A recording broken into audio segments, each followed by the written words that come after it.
Coucou, j'espère que vous allez bien. Aujourd'hui, le thème, c'est pourquoi je parle. Pourquoi est-ce que je lis principalement en anglais? Je sais pas si la réponse va être courte, je sais pas si la réponse va être longue, mais je pense qu'elle sera claire, nette, concise, précise. Euh,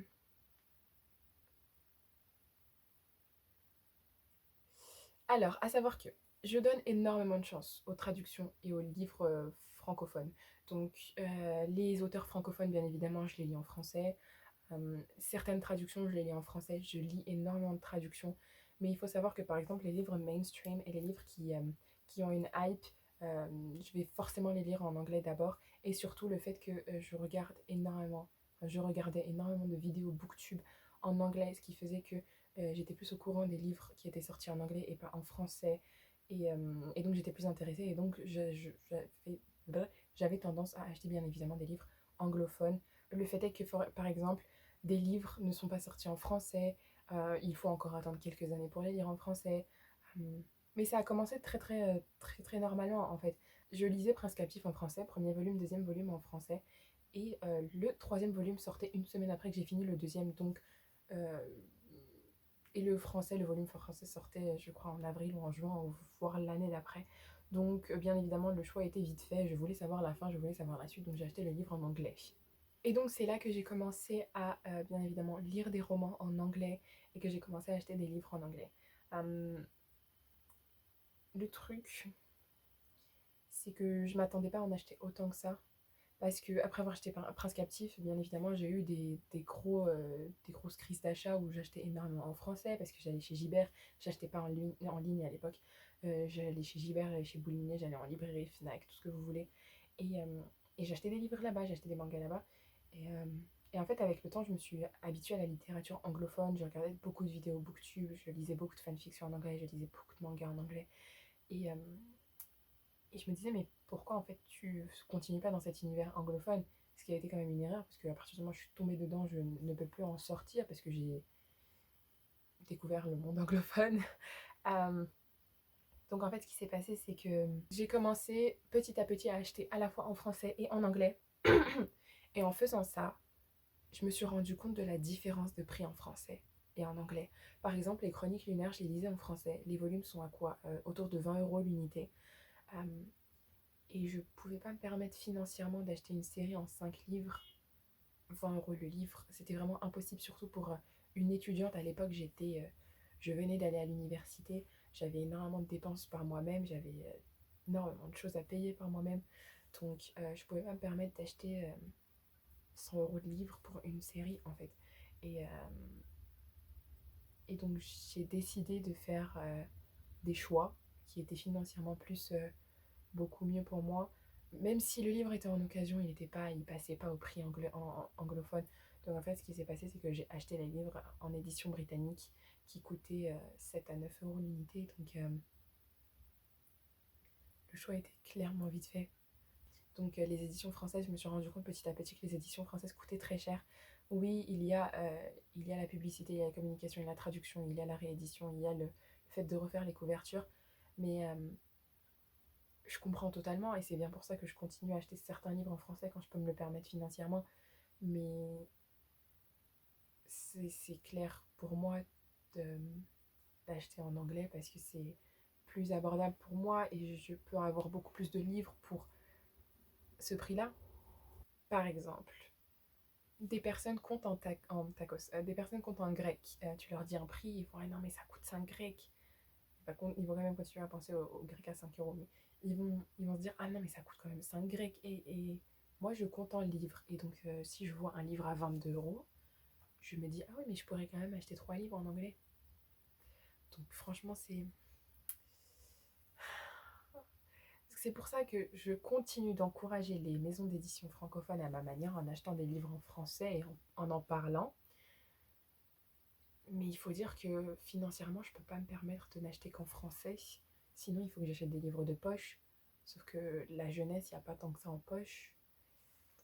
C'est ça le plus paradoxal, c'est les thrillers.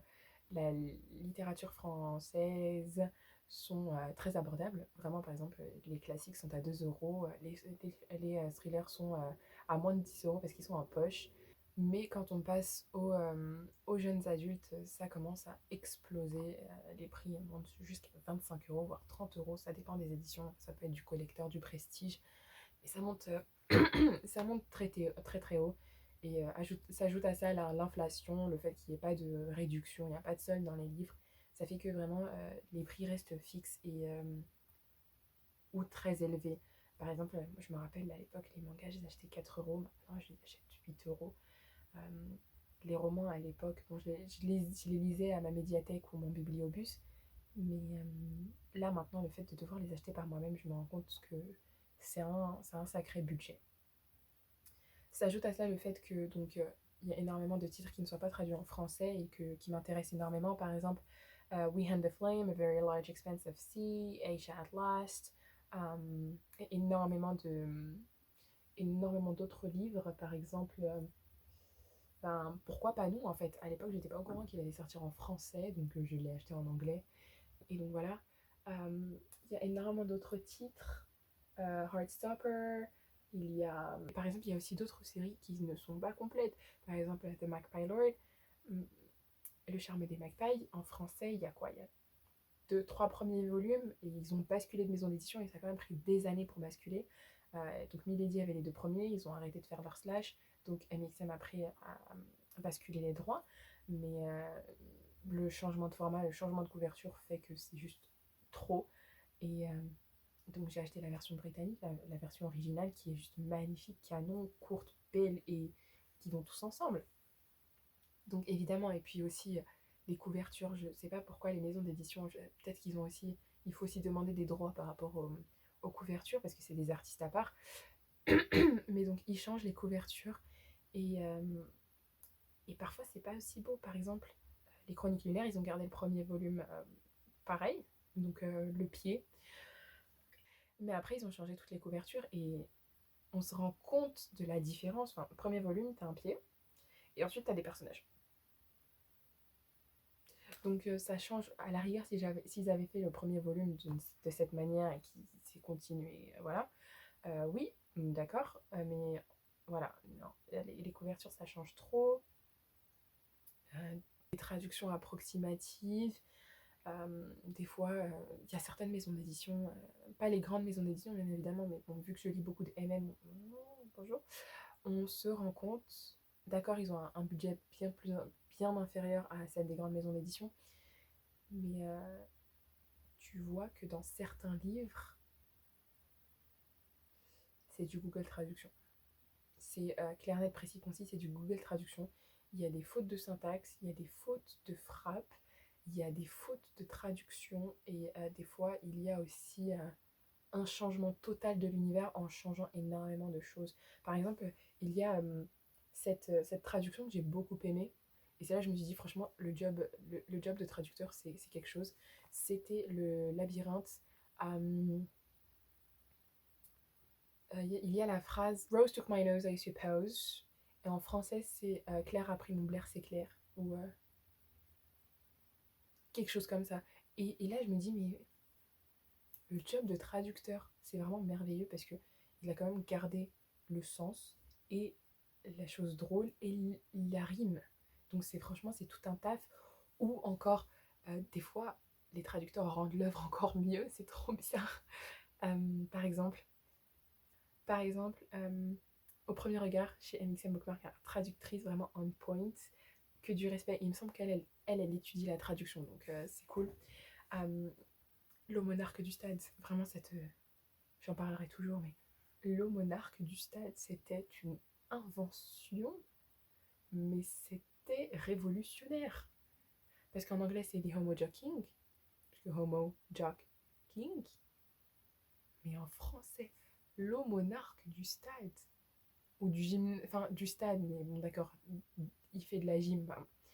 Mais le monarque du stade, les gars, traduction mais impeccable. 10 out of 10. Vraiment du top. Franchement, des fois, je recommanderais cette série juste pour cette traduction parce que le monarque du stade. Mais moi, j'y aurais pas pensé. Des fois, je me dis, est-ce que j'aurais fait ça comme ça? Est-ce que j'aurais fait ci comme ci? Non. Du coup, voilà, mais ouais, donc les points principaux, c'est les couvertures, la traduction et le budget, euh, que je trouve sont très importants, et aussi le fait que des sorties ne soient pas en français. Donc ça, bien évidemment, vous comprenez mon choix, mais pour les autres, c'est le budget. On ne peut pas tout trouver en occasion, on ne peut pas trouver tous les livres de cette manière-là, et aussi le format en français, c'est un peu trop grand. C'est soit trop petit, soit trop grand, donc voilà, franchement, qu'est-ce que vous préférez? Est-ce que vous préférez quand même continuer d'acheter en français, ou est-ce que vous aussi vous achetez principalement en anglais? N'hésitez pas à me dire ça en commentaire. Et du coup, j'espère que vous avez passé un bon moment. Je vous retrouve dans une prochaine vidéo. Allez, ciao!